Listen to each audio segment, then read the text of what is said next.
قرآن حکیم کے چھٹے پارے کی تفسیر کا خلاصہ پیش کیا جا رہا ہے۔ پارے کی ابتدا میں اللہ تبارک و تعالیٰ نے ارشاد فرمایا کہ کوئی شخص کسی آدمی کے عیوب، نقائص اور پیٹھ پیچھے اس کی برائی نہ کرے، الا من ظلم، ظلم جس کے اوپر ظلم کیا گیا، یعنی مظلوم کو مستثنیٰ کر دیا گیا۔ اس کا ایکسیپشن ہے کہ مظلوم ظالم کی پیٹھ پیچھے اس کے عیوب اور نقائص اور برائیاں بیان کر سکتے۔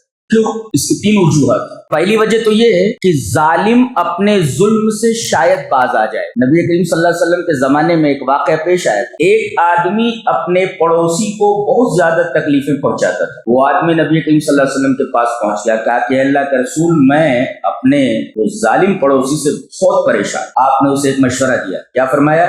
اذهب فطرح متاعك في الطريق، جا اور اپنے گھر کا پورا سامان نکال کر کے سڑک پر پھینک دے۔ انہوں نے ایسا ہی کیا۔ اب جو بھی آتا، کیا ہے یہ گھر میں سے پورا سامان باہر ہے، کہتے میرا پڑوسی مجھے بہت پریشان کرتا ہے۔ تو ہر آدمی یہی بولتا، فعل اللہ به فعل وفعل، اللہ اس کے ساتھ ایسا کرے، اللہ اس کے ساتھ ویسا کرے۔ ہر ایک آدمی اس کو بد دعا دیتا تھا۔ اس آدمی نے جب یہ سنا کہ ہر آدمی مجھے برا بھلا کہہ رہا ہے اور میرے حق میں بد دعا کر رہا ہے، تو اس مظلوم سے آ کر کے ملا اور کہا کہ میرے بھائی ارجع، لوٹ جا، لا ترى منی شیئا تکرہ، اب میری طرف سے کوئی ایسی بات نہیں ہوگی جو تجھے ناپسند۔ تو ظالم کو عیوب کو پیٹھ پیچھے بیان کرنا جائز ہے۔ اس کی تین وجوہات میں سے پہلی وجہ یہ ہے کہ شاید ظالم اپنے ظلم سے باز آ جائے۔ دوسری وجہ، ظالم کے عیوب اور اس کی عادتوں کو، بری خصلتوں کو بیان کرنے سے دوسرے لوگ بچ جائیں۔ دوسرے لوگوں کو اس کے ظلم سے بچانا مقصود ہو تو ظالم کو عیوب کو